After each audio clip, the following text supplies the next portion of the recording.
Liberty Tamil நேயர்களுக்கு வணக்கம். இன்றைய நேர்காணலில் நாம் சந்திக்க இருப்பவர் வழக்கறிஞர் இளங்கோவன் அவர்கள். வணக்கம் சார். வணக்கம். சமீப காலமாகவே இந்த தமிழ்நாடு அரசு, ஆளுநர் மற்றும் பல்வேறு மாநிலங்கள் ஆளுநர் இவர்களுக்குடையான பிரச்சனை ஒரு பெரிய பூதாகரமாக இருந்துச்சு.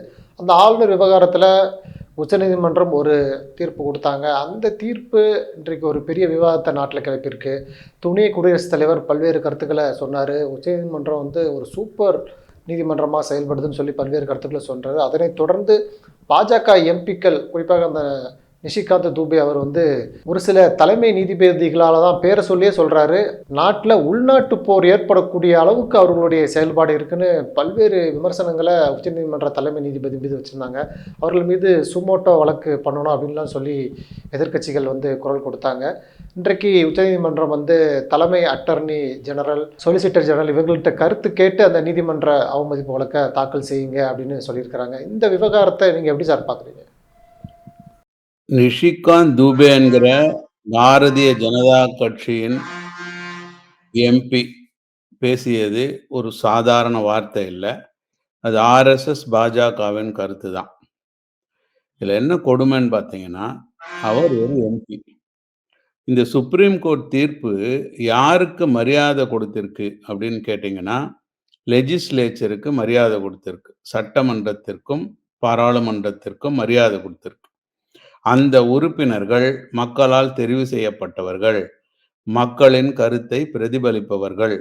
அவர்கள் வாக்களித்து ஒரு மசோதாவை சட்டமாக்குவதற்கு தீர்மானித்தால் அந்த மசோதாவை காலவரையின்றி கிடப்பில் போடுவது ஆளுநருக்கோ குடியரசுத் தலைவருக்கோ தாங்கள் வகிக்கும் கடமைக்கும் பொறுப்பிற்கும் அழகல்ல என்பதை தெள்ளத் தெளிவாக விளக்கமாக சொல்லியிருக்காங்க.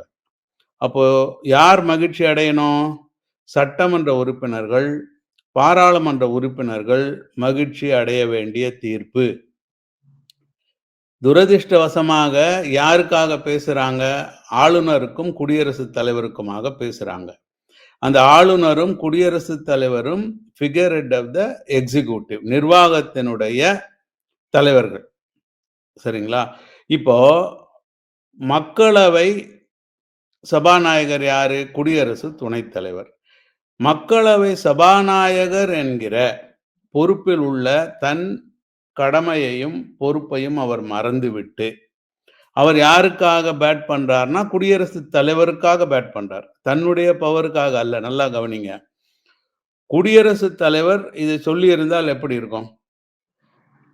நான் தான் சுப்ரீம், நீதிமன்றத்திற்கு அதிகாரம் இல்லை என்று ஒரு குடியரசுத் தலைவர், இப்போ தங்கர் பேசியதை குடியரசு துணைத் தலைவராக இருக்கும் மக்களவை சபாநாயகர் பேசியதை கருத்தை பார்த்தீங்கன்னா யாருக்காக பேசுறாங்கன்னா குடியரசுத் தலைவருக்கு. குடியரசுத் தலைவரும் அமைதியாக இருக்காங்க. அப்ப இது குடியரசுத் தலைவருக்காக துணை குடியரசுத் தலைவர் பேசினார்னு எடுத்துக்கொண்டால், அப்ப அந்த குடியரசுத் தலைவரே நீதிமன்றத்திற்கு என்னை கட்டுப்படுத்தும் அதிகாரம் இல்லை என்று சொல்வதை ஏற்றுக்கொள்ள முடியுமா? அப்படிதான் இந்திய அரசமைப்பு சட்டம் எழுதப்பட்டிருக்கிறதானா? இல்லை. இங்க லெஜிஸ்லேச்சர், எக்ஸிக்யூட்டிவ், ஜுடிஷியரியை சமமான அளவில் தான் வைத்திருக்கிறார்கள். செக்ஸ் அண்ட் பேலன்ஸ் இருக்குது. என்னன்னா பல்வேறு காலகட்டங்களில் நீதித்துறை தனது கடமையையும் பொறுப்பையும் உணர்ந்து சரியாக செயல்படாத காரணத்தினால் ஒரு அட்டோக்ரசி, அத்தாரிட்டேரியன் அரசை நாம் அனுபவிக்க வேண்டிய கட்டாயம் வருகிறது. ஒரு எதேச்ச அதிகார அரசை நம்ம பார்க்கிறோம். இதுல ஆளுநரும் குடியரசுத் தலைவரும் தங்களிடம் வரக்கூடிய மக்கள் மன்றத்தின் மசோதாக்கள், நிறைவேற்றப்பட்ட மசோதாக்களை தனிநபராக கிடப்பில் வைத்துக் கொள்ள இயலாது. அப்படிப்பட்ட அதிகாரம் அவர்களுக்கு இல்லை. ஒரு குறிப்பிட்ட நேரத்திற்குள் அவர்கள் கையெழுத்திட வேண்டியது கட்டாயம் என்று சொன்ன ஆர்டிகிள் 142 142 என்பது ஒரு ப்ரொசீஜரல் லா இல்லாத இடங்கள்ல வேறு வழி இல்லை, ஒரு தீர்ப்பு வேணும், அரசியல் சாசனம் இன்னைக்கு ரொம்ப தொங்கல்ல இருக்கு, குழப்பத்தில் இருக்கு, செயல்பட முடியாம இருக்கு என்கிற நேரத்தில் தலையிட்டு அறுதியிட்டு உறுதியிட்டு ஒரு தீர்ப்பை கொடுக்கக்கூடிய அதிகாரத்தை நீதிமன்றத்திற்கு அரசமைப்பு சட்டம் கொடுத்திருக்கு. அதை அவர்கள் பயன்படுத்தியிருக்காங்க. 18/11/2023 அன்று நிறைவேற்றப்பட்ட ஒரு மசோதா அது சட்டமாக இருக்க வேண்டும் என்றால் இன்னைக்கு வரைக்கும் இல்லை என்கிற ஒரு சூழ்நிலையில தான் சுப்ரீம் கோர்ட் அந்த தீர்ப்பை கொடுத்திருக்காங்க. அந்த தீர்ப்பை விமர்சிக்கிறேன், அது என்ன நீங்க நியூக்ளியர் ஆர்சனல் மாதிரி அதை பயன்படுத்துறீங்க என்று கேட்கிறார் என்றால் மக்களவை சபாநாயகர். தீர்ப்பை மட்டுமல்ல, நீதிபதியை விமர்சிக்கிறாரு. அடுத்த கட்டம். ஆமா, அவர் என்ன சொல்ல வர்றார் பாத்தீங்களா? அரசியல்வாதிக்கே உரிய குணத்துல டெல்லி ஹைகோர்ட்ல ஒரு நீதிபதி வீட்டுல ரூபா நோட்லாம் கட்சது, அதுக்கு என்ன பண்ணுங்க, அவர் ஒன்றும் பதவியில் தானே வச்சுக்கிறீங்கன்னா அதை பத்தி பேசுங்க. பாராளுமன்றத்தில் அதை பற்றி பேசுவதை யார் தடுத்தது? அந்த ஒரு லஞ்சம் வாங்குவதற்கான இம்யூனிட்டி எல்லாம் ஹைகோர்ட் ஜட்ஜுக்கு யாரும் கொடுக்கலையே. இப்போ ஒரு உயர் நீதிமன்ற நீதிபதியாகவோ உச்ச நீதிமன்ற நீதிபதியாக இருக்கக்கூடிய ஒருவர் குற்றவியல் நடவடிக்கைகள் ஈடுபட்டால் அவரை இந்திய தண்டனை சட்டம் பாதிக்காது என்று சட்டம் சொல்லவில்லை. அவ்வாறு இருக்கிற இம்யூனிட்டி 2 பேர், ஆளுநரும் குடியரசுத் தலைவருக்கும் எதிராக தான் இந்தியன் பீனல் கோட் அப்ளை ஆகாது. இப்ப பிஎன்எஸ் சொல்லிக்கிறாங்க. ஆனால் இந்திய தண்டனை சட்டம் நம்ம தமிழ்ல சொல்லுவோம். இந்திய தண்டனை சட்டத்தை இன்னைக்கு ஆளுநர் ஒருவரை கொலை செய்து விட்டால் அவர் மீது ஒரு கொலை வழக்கு பதிய இயலாது இன்னைக்கு. ஆனால் அவர் பதவியிலிருந்து போய்விட்டால் அவரை அதுக்கு விசாரிக்க முடியாதுன்னு சொல்ல முடியாது. ஸோ இன்னைக்கு அவருக்கு அது இம்யூனிட்டி இருக்குன்றதுனால அவர் செய்வார்னா, இப்ப அப்படி இம்யூனிட்டி இருக்குன்றதுனால குடியரசுத் தலைவரும் ஆளுநரும் கொலை பண்ணிக்கிட்டே இருந்தாங்கன்னா எப்படி இருக்கும் நாடு? அது மாதிரிதான் டிஸ்கிரிஷன் அப்படிங்கிறத ஒட்டி சட்டங்களுக்கு கையெழுத்திடுவது தனது பணியை செய்யாமல் இருக்கிறாங்க. அது மிக மிக கொடூரமான ஒன்று. ஏன்னா இந்தியன் டெமோக்ரஸியோட அடிப்படையே will of the people is express through representatives. மக்கள் பிரதிநிதிகள் மூலமாக மக்கள் தங்கள் கருத்துக்களை பிரதிபலிக்கிறார்கள்.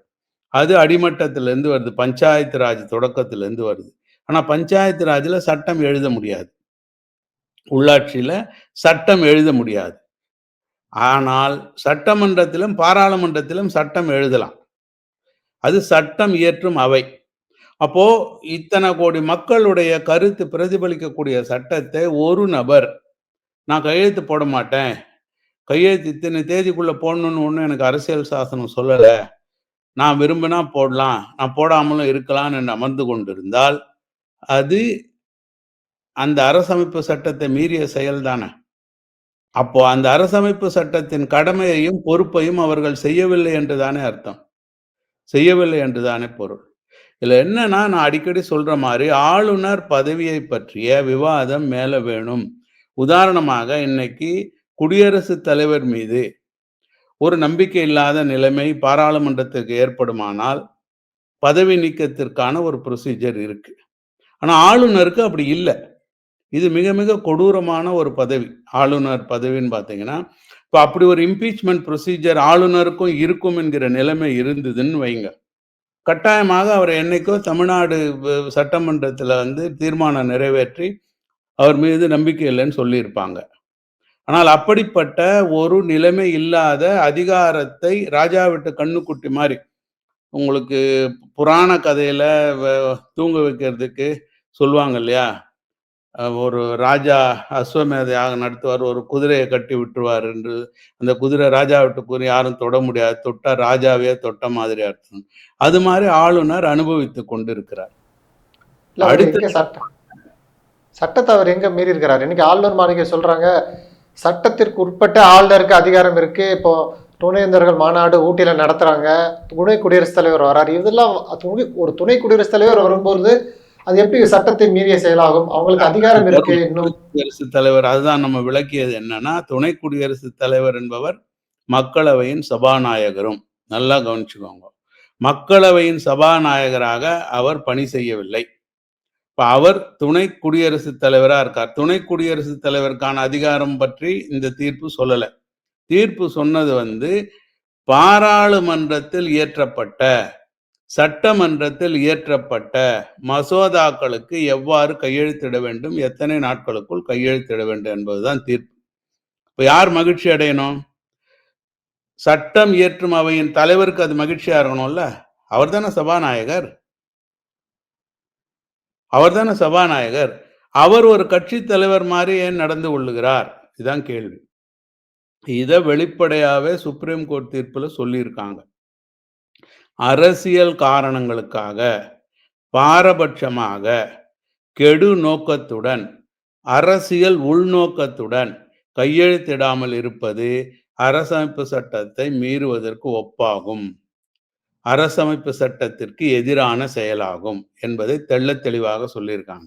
நீங்கள் ஒரு காவலாளி, நீங்க 5 பைசா திருடலைங்க, ஆனால் அது திருடப்படுது, கொள்ளையடிக்கப்படுது என்றா பார்த்துக்கிட்டே இருக்கீங்கன்னா நீங்கள் உங்கள் கடமையை செய்ததாக அர்த்தமா? என் மீது திருட்டு குற்றம் வராதுன்னு சொல்லுவதை நம்ம ஏற்றுக்கொள்ள வேண்டுமா? அப்போ தன் கடமையிலும் பொறுப்பிலும் அது விலகியதாக ஆகாதா? அப்போ ஒரு அரசமைப்பு சட்டத்தின் கடமையும் பொறுப்பும் என்று பதவி பிரமாணம் எடுத்துக்கிறீங்கல்ல, அந்த பதவி பிரமாணத்தை மீறுகிறீர்களே. அப்போ உச்சபட்சமான ஒரு பதவியை கொடுத்து விட்டு எனக்கு இந்த பதவியில உட்கார வச்சுட்டீங்க, இனி என்னை யாரும் எந்த கேள்வியும் கேட்க முடியாது என்பது சரியாகுமா? அப்படி இந்த அரசமைப்பு சட்டத்தை நம்ம வைக்கல. யாராக இருந்தாலும் அரசமைப்பு சட்டத்திற்கு உட்பட்டவர்கள். அரசமைப்பு சட்டத்திற்கு மேல போய் உட்கார்ற பதவி என்பது எதுவுமே இல்லை, இன்க்ளூடிங் குடியரசுத் தலைவர். 1. 2வது, ஒரு எம்பி, பாரதிய ஜனதா கட்சியின் அரசியலுக்கு வருவோம். ஒரு எம்பி என்ன சொல்றாரு? இந்திய நாட்டின் இன்றைய தேதியில் இருக்கக்கூடிய உச்சநீதிமன்ற தலைமை நீதிபதி தான் நாட்டில் நடக்கும் கலவரங்களுக்கு காரணம். இது என்ன ஏதுன்னு முன்னில தலையும் இல்லாத வாழும் இல்லாத ஏன் கதறாரு இல்லது உளர்றாருன்னு பார்த்தீங்கன்னா, வக்ஃப் வாரிய திருத்த சட்டத்தை உச்சநீதிமன்றம் விவாதத்திற்கு எடுத்துக்கொண்டிருக்கிறது. இடைப்பட்ட நேரத்தில் எந்த விதமான மேல் நடவடிக்கைகளையும் சட்டத்தை பயன்படுத்தி நாங்கள் செய்ய மாட்டோம் அப்படின்ட்டு ஒன்றிய அரசு உச்சநீதிமன்றத்திடம் வாக்குறுதி கொடுத்திருக்கிறது. இப்போ இதை எதிர்த்த நாடு முழுவதும் மக்கள் போராட்டங்கள் நடக்கின்றன. இது இப்ப இல்ல, சிஏஏ கூட நடந்தது. அப்போ இது மாதிரி மக்கள் ஜனநாயகத்தில் ஜனநாயக வழியாக தங்கள் கருத்துக்களை பிரதிபலிக்கக்கூடிய ஒரு விஷயத்தை நீங்கள் இந்த சட்டத்தை எழுதிய உடனே அரை நாள்ல அல்லது ஓரிரவில் கையெழுத்து போட்டாங்க குடியரசுத் தலைவர். அப்போ இதுக்கு ஓரிரவில் கையெழுத்து போடக்கூடிய பேனா தமிழ்நாட்டின் சட்டங்களுக்கு வருஷக்கணக்கானாலும் ஏன் கையெழுத்து போடலை என்ற கேள்வி வரும் இல்ல, மக்கள் கேட்பாங்கல்ல. இப்போ இது கையெழுத்து போட்ட உடனே நீங்கள் விவாதிக்கவே கூடாது என்கிறீர்கள், வருஷக்கணக்காக கையெழுத்து போடாத ஒன்று ஏன் கையெழுத்து போடல என்பதையும் விவாதிக்க கூடாது என்கிறீர்கள் என்றால், அப்போ வாக்களித்து கையில் ஆட்சி வந்தவுடனே யாருக்குமே மரியாதை இல்லை, நாங்க தான் சர்வாதிகாரி என்கிற எண்ணம் தானே வருது. ஜனநாயக விரோதமான கருத்து தானே. ஒரு பாரதிய ஜனதா கட்சியின் எம்பி இந்த நாட்டில் நடக்கிற கலவரங்களுக்கு உச்சநீதிமன்ற தலைமை நீதிபதி தான் காரணம் என்று சொல்லுகிறார் என்றால், அவர் மீது எந்த கண்டனத்தையும் தெரிவிக்காத கட்சி பாஜக. அதை அவர் தனிப்பட்ட கருத்துன்னு அவருக்கு கருத்து சொல்லிட்டாங்க. அதான் ஏற்கவும் இல்லை, நிராகரிக்கவும் இல்லை. அதுதாங்க, அவரை கண்டிக்கலையே. அப்ப அவர் இதேதான் கையெழுத்து போடாம அரசமைப்பு சட்டத்தில் இருந்தா என்ன கையெழுத்து போட சொல்லி ஒரு சட்டம் சொல்லலையேன்னு சொல்ற மாதிரி தான், பொறுப்பற்ற தன்மை தான். அப்போ இது பொறுப்பு துறப்பு. இப்போ அதே மாதிரி ஒரு கருத்தை பாரதிய ஜனதா கட்சிக்கு விரும்பாத ஒரு கருத்தை வேறு ஒரு எம்பி சொல்லி இருந்தால் இவர்கள் கண்டனம் தெரிவிக்காம இருப்பாங்களான்னு கேட்கிறேன். அது தனிப்பட்ட கருத்துன்னு உங்களால சொல்ல முடியுமா? அது கருத்துரிமை என்று உங்களால் சொல்ல முடியுமான்னு கேட்கிறேன். அப்போ ஒரு மோடி ஊழல் செய்கிறார், மோடி அதானி, மோடிக்கள் இப்படி இருக்கிறாங்கன்னு சொன்னாலாம் நீங்க அவமதிப்பு வழக்கெல்லாம் போடுறீங்கல்ல, அது கருத்துரிமைன்னு உங்களால் அமைதியா இருக்க முடியல. அப்போ ஒரு பாரதிய ஜனதா கட்சியினுடைய தலைவர், நாங்கள் இதை சொல்லவில்லை, எங்க கட்சியில ஒரு ஆள் சொன்னா அவருக்கு கருத்துரிமை இருக்குன்னு சொன்னால் என்ன அர்த்தம்? இப்போ பாரதிய ஜனதா கட்சியிலுக்கு உள்ள கருத்துரிமை சிஜேஐயை திட்டுறதுக்கு மட்டும் இருக்கு. இந்திய கான்ஸ்டியூஷனை காப்பாத்துறதுக்கு கிடையாது. ஆளுநர் கையெழுத்து போடாம பல நாட்கள் ஏன் வைத்திருந்தார் என்பதை கேட்பதற்கு கிடையாது. இப்போ இதையெல்லாம் தான் தெள்ளத் தெளிவாக அந்த தீர்ப்பில் உச்சநீதிமன்றம் விவாதித்து தெளிவாக ஒரு உத்தரவை கொடுத்திருக்காங்க. இந்த சட்டங்கள் இன்றிலிருந்து என்ன தேதியில் சட்டமன்றத்தில் நிறைவேற்றப்பட்டு அனுப்பப்பட்டதோ அந்த தேதியிலேயே ஆளுநர் கையெழுத்திட்டதாக பொருள். ஆளுநர் அதை குடியரசுத் தலைவருக்கு அனுப்பி, குடியரசுத் தலைவர் அது குறித்து என்னது செய்திருந்தாலும் அவை அனைத்தும் நிராகரிக்கப்படும். 18/11/2023லேயே they have been given assented என்பதை 142 மூலம் நாங்க சொல்றோம்னு சொல்லிட்டாங்க. உங்களுக்கு அந்த மசோதாக்கள் அனைத்தும் சட்டமாகி விட்டன. இப்ப சட்டமாகிவிட்ட மசோதாவில் தனக்கு அதிகாரம் இல்லை என்பது தெரிந்த பிறகும் ஒரு கூட்டத்தை கூட்டி ஒரு முரண்பாடான சூழ்நிலையை ஏற்படுத்துறாங்க. இப்போ இதுக்கு என்ன செய்யணும்னு என்ன கேட்டீங்கன்னா, பேஸ்ட் ஆன் த நியூ லா 18/11/2023 நிறைவேற்றப்பட்ட உச்சநீதிமன்றத்தின் தீர்ப்பால் நிறைவேற்றப்பட்டதாக ஏற்றுக்கொள்ளப்பட்ட அந்த 10 சட்டங்களின் அடிப்படையில் தமிழ்நாடு அரசு ஒரு அரசாணை வெளியிடணும். அதன்படி இன்று வரை பழைய சட்டத்தின் மூலமாக வேந்தராக இருக்கக்கூடிய ஆளுநர் இன்று முதல் வேந்தராக நீடிக்க மாட்டார் என்ற அறிவிக்கையை கொடுக்கணும். அப்ப என்ன செய்யறாங்கன்னு பார்ப்போம். ஏன்னா ஒரு லா இருக்கிறதுனாலே இல்லை, பேஸ்ட் ஆன் தட்ல ஆக்டிவிட்டிஸ் நடக்கணும்ல, செயல் நடக்கணும்ல.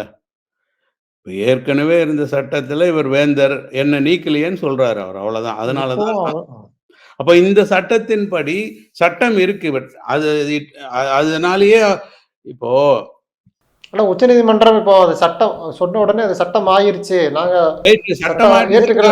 அது அரசு செயல்படுத்தணும்ல. பேஸ்ட் ஆன் த நியூ லா. இப்போ இதை நான் நல்லா புரிஞ்சுக்கோங்க.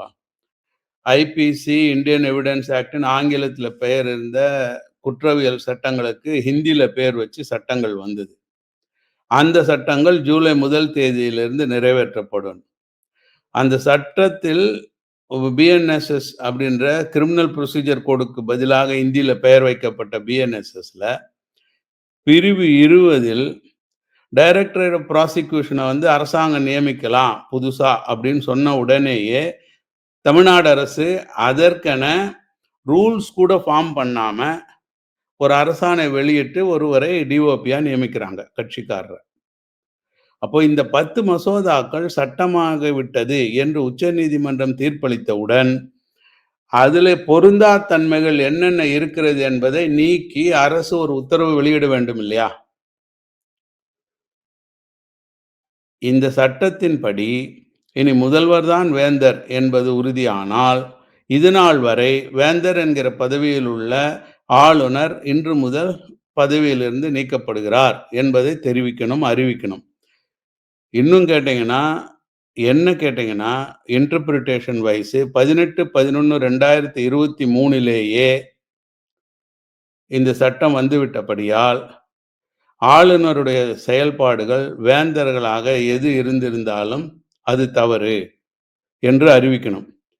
வேந்தராக ஆளுநர் ஏதாவது செயல்படுத்தி இருந்தால், செலவுகள் செய்திருந்தால் அவர்கிட்ட இருந்து தனியா கேட்டு வாங்கணும். இப்படி பல விஷயங்களை செய்யணும். இப்படி இப்போ இது வந்த உடனேயே ஒரு ஒரு விதமான எஃபோரியாவை மட்டும் காட்டினார்களே ஒழிய அடுத்தடுத்த கட்டத்திற்கு அந்த சட்டத்தை பயன்படுத்தி செய்ய வேண்டிய செயல்களை தமிழ்நாடு அரசு செய்யவில்லை. அதனாலதான் விளையாடி பார்க்கிறார்கள் ஆளுநரும் மக்களவை சபாநாயகரும் அல்லது துணை குடியரசுத் தலைவர். அவர் அந்த அந்தஸ்துல தான் பார்க்கிறார். இப்போ தொடர்ச்சியாக உச்சநீதிமன்றத்துக்கு எதிராக இப்போ துணை குடியரசுத் தலைவருடைய விமர்சனம், இப்போ பாஜகவுடைய எம்பி ஒரு நீதிபதிக்கு எதிராகவே ஒரு விமர்சனம், இப்போ நீதிபதி அவதூறு வழக்கு, நீதிமன்ற அவதூறு வழக்கு இதெல்லாம் தொடர்றாங்க. இது அடுத்த கட்டமாக எப்படி போகும் சார்? இல்லை, உங்களுக்கு ஆர்எஸ்எஸ்ன்ற இயக்கத்தை சரியா படிச்சவங்களுக்கு தெரியும். இந்த இன்டிமிடேஷன்லாம், இந்த மிரட்டல், இந்த உருட்டல் எல்லாம் திட்டமிட்ட செயல் தான் சொல்லிட்டு. அல்டிமேட்டா பார்த்தீங்கன்னா அசீஸ், எந்த உயர் பதவியில் இருந்தாலும் உட்கார்ந்து இருப்பவர் ஒரு தனிநபர் தான். அந்த ஒரு தனிநபருக்கு எனக்கு எதுக்கு வம்பு? ஏதோ இந்த நாட்டுல நான் ஜட்ஜா இருக்கேன். 4 பேர் மதிக்கிறாங்க. போற இடத்துல இருக்கு. நானு சட்டத்த நிறைவேத்துறேன்னு சொல்லிட்டு, இந்த மாரி ஒரு மிக பெரும் கூட்டம் நிர்வாகத்துல என்ட்ரென்ஸ்டா இருக்கு. ஆழமா ஊடுருவி இருக்கு. அதோடலாம் என்னால சண்ட போட முடியாது. பட்டும் படாம, தொட்டும் தொடாம இருந்துட்டு அனுபவிச்சுட்டு போலான்னு நினைக்கிறவங்க தான் அதிகம் பேர் உருவாவாங்க. அப்படிப்பட்ட ஒரு நிலையை உருவாக்குவதற்குத்தான் இப்படிப்பட்ட செயல்கள்லாம் நடக்குது. இது திட்டமிட்ட செயல். இது ஒரு மிரட்டல். இது அவமதிப்பு என்பதை தாண்டிய ஒன்று. It's an intimidation. It's a criminal intimidation, veiled thread இல்ல ஆங்கிலத்துல இப்ப சொல்லப்போனா. இப்ப ராகுல் காந்தி போன்றவர்கள் இப்போ ஒரு குறிப்பிட்ட சாதியை சொல்லிட்டாருன்னு சொல்லி எம்பி பதவியெல்லாம் நீக்கப்பட்டுச்சு. இப்ப இந்த சுமோட்டோ வழக்கு அந்த எம்பிக்கு ஒரு கடுமையான இதெல்லாம் வராது. அது போன்ற நிகழ்வுகள்லாம் ஏற்படாது. இப்ப உங்களுக்கு சுப்ரீம் கோர்ட் நடந்துக்கிறாங்கன்னா, அவர்கள் அதாவது சொலிசிட்டர் ஜெனரல கூப்பிடுறாங்க அப்படின்னா, நீங்க இத அசஸ் பண்ணுங்க. வெதர் இட் இஸ் கன்டெம்ப்ட் ஆர் நாட்ன்னு பொறுப்ப அவங்களுக்கு ஒப்படைக்கிறாங்க. இப்போ அந்த பொறுப்ப ஒப்படைக்கிறாங்கன்னா, சொலிசிட்டர் ஜெனரல் அரசியல் கட்சியால் நியமிக்கப்பட்டிருக்கிறோம். இந்த பதவியை தக்க வச்சுக்கிறோம்னு வேலை பார்க்க போறாரா? அல்லது அரசமைப்பு கடமையை நிறைவேற்ற போறாரா? ஏன்னா அவருடைய பதவியும் ஒரு அட்வொகேட் ஜெனரலா இருக்கிறீங்க அப்படின்னு பார்த்தீங்கன்னா, ஒன்றிய அரசால் நியமிக்கப்பட்டாலோ, மாநில அரசால் நியமிக்கப்பட்டாலோ அது கான்ஸ்டிடியூஷனல் போஸ்ட்.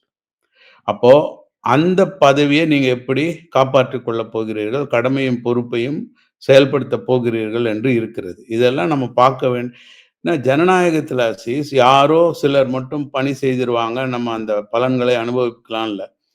ஒவ்வொரு குடிமகனுக்கும் அந்த கடமையும், பொறுப்பும் இருக்கு. நம்ம ஏர் அடிக்கிறோம், இல்ல தினக்கூலி வேலை செய்றோம், இல்ல ஆட்டோ ஓட்டுறோம், இல்ல சைக்கிளுக்கு பஞ்சர் ஓட்டுறோம் என்பதல்ல. நமக்கும் அந்த கடமையும், பொறுப்பும் இருக்கு. அப்படியான கடமையும், பொறுப்பையும் உள்ளவர்களை ஒருங்கிணைத்து அவர்கள் குரலாக மாற்றுவதுதான் அரசியல் கட்சிகள். அன்பார்ச்சுனேட்டா, துரதிர்ஷ்டவசமா என்ன நடக்குது இப்போதைய காலகட்டத்திலன்னு பார்த்தீங்கன்னா, 12 மாதத்திற்கு பிறகு வரக்கூடிய தேர்தலுக்கு இப்பவே வேலை செய்ற கட்சிகள தான் நம்ம பார்த்துக்கிட்டு இருக்கோம். இப்போ 10 சட்டங்கள் இயற்றப்பட்டிருக்கிறது. ஒன்று இது சரி. அது அவர் செயல்பட வேண்டும். இது சரியில்லன்னா என்ன நடக்கணும் என்பது போன்ற எந்த ஒரு அரசியல் கட்சியும் அறிக்கை வெளியிடுறாங்களே ஒழிய, தங்களுடைய கட்சிகளை கூட்டி, கேடர்ஸ கூட்டி, இது ஜனநாயகத்தின் ஒரு படிக்கல். இதை காப்பாற்ற வேண்டும். இதற்கு எதிரான ஆர்எஸ்எஸ் போன்ற அமைப்புகளுடைய தாக்கம் அதிகம். இத நம்ம வித்ஸ்டாண்ட் பண்ணணும்னு ஒருத்தர் கூட, இன்க்ளூடிங் ரூலிங் பார்ட்டி டிஎம்கே கூட சமீபத்தில் வந்த உச்சநீதிமன்ற தீர்ப்பின் 400க்கும் மேற்பட்ட பக்கங்கள் கொண்ட தீர்ப்பை குறைந்தபட்சம் அவங்களுடைய அட்வொகேட்ஸ் விங்கில கூட விவாதிக்கல. நல்லா கவனிங்க. அப்படி இருந்தால்லாம் ஜனநாயகம் வளராது. இதுக்கு ஆப்போசிட்டா ஆர்எஸ்எஸ்ல குழுக்களாக விவாதிப்பதும், ஆர்எஸ்எஸ்ல என்னன்னு கேட்டீங்கன்னா ஒருத்தர் ஒரு கருத்த சொன்னா பிளைண்டா அதுதான் உண்மைன்ற மாதிரி மைக் செட் கட்டின மாரி எல்லாரும் பேசுவாங்க. எந்தவித கேள்வி முறையுமே அவங்க கேட்க மாட்டாங்க. அவங்களுக்கு ரேஷனாலிட்டி கிடையாது, பகுத்தறிவு கிடையாது. சொன்னத அப்படியே கொண்டு போய் சேர்க்க வேண்டியது கடமை. ஊதுகுழல் மாரி இருப்பாங்க. ஆனால் பகுத்தறிவு இயக்கங்கள், ரேஷனாலிட்டி இயக்கங்கள் படித்து இதற்கு பதில் சொல்லக்கூடிய அளவு தங்கள் தகுதியை வளர்த்துக்கணும். நம்ம தமிழ்நாட்டிலயும் சரி, இந்தியாவிலயும் சரி, இன்க்ளூடிங் காங்கிரஸ் பார்ட்டி வரைக்கும் நம்ம பார்த்தோம்னா, பொலிட்டிசைசேஷன் ஆஃப் த கேடர் என்பது இல்லாம போயிட்டது. இப்பல்லாம் எல்லாம் ஐடி விங் இருந்தா போதும்னு நினைக்கிறாங்க. ஐடி விங் இருந்தா போதும். 1 1/2 நிமிஷத்துல ரீல்ஸ்ல ஒரு பாயிண்ட்ட சொல்லிட்டு ஃபார்வர்ட் பண்ணிட்டு இருந்தோம்னா போதும். ஜனநாயகம் காப்பாற்றப்படும். நோ, முடியவே முடியாது. இன்னைக்கு இந்த 400 பக்க தீர்ப்பை படித்துவிட்டு, ஒரு கருத்தை சொல்ல வேண்டிய இடத்தில் நாம இருக்கிறோம். ஆனால் எனக்கு அதிகாரம் கிடையாது. நான் ஒரு சாதாரண குடிமகன். வழக்கறிஞருக்கு படிச்சு தொழில் செய்தவன். அவ்வளவுதான். அப்போ ஜெகதீப் தங்கரோ அல்லது ஆர்.என். ரவியோ ஒண்ண சொல்றாங்கன்னா, அவங்க கையில அதிகாரம் இருக்கு. கான்ஸ்டிடியூஷனல் போஸ்ட் இருக்கு. இப்ப அதுதான் மக்கள் மத்தியில அதிகம் போகும். இப்ப நான் சொல்றேன், இப்ப நீங்க பார்த்தீங்கன்னா 2 நாளைக்கு முன்ன நாம ஒரு இதே மாரி விவாதம் பண்ணி பேசிய கருத்துக்கள தான் குரியன் ஜோசப்பும் சொல்லியிருக்கார். இங்க ஒரு செமினாருக்கு வந்த ஓய்வு பெற்ற உச்சநீதிமன்ற இன்னொரு நீதிபதி செல்லமேஸ்வரம் சொல்லியிருக்கார். அப்போ இது போன்ற விவாதங்களை அப்படிப்பட்டவர்கள் சொல்லும்போது தான் ரீச் அதிகம். அப்படி இல்லன்னா, கேடருக்கு நம்ம எஜுகேட் பண்ணணும். So legal education is very very important. ஒவ்வொரு பொலிட்டிக்கல் பார்ட்டியும் இன்றைய காலகட்டத்தில் அரசமைப்பு சட்ட அறிவை தங்கள் கட்சி உறுப்பினர்களுக்கு கொண்டு சேர்க்க வேண்டும். அப்படி இல்லைன்னா ஆர்எஸ்எஸ் உடைய பொய் பரப்புரை தான் மேலோங்கும். நன்றி சார். நிறைய பயனுள்ள நல்ல தகவல்கள நேயர்களுக்கு சொல்லியிருக்கீங்க. உங்களுடைய நேரத்துக்கு மிக்க நன்றி சார்.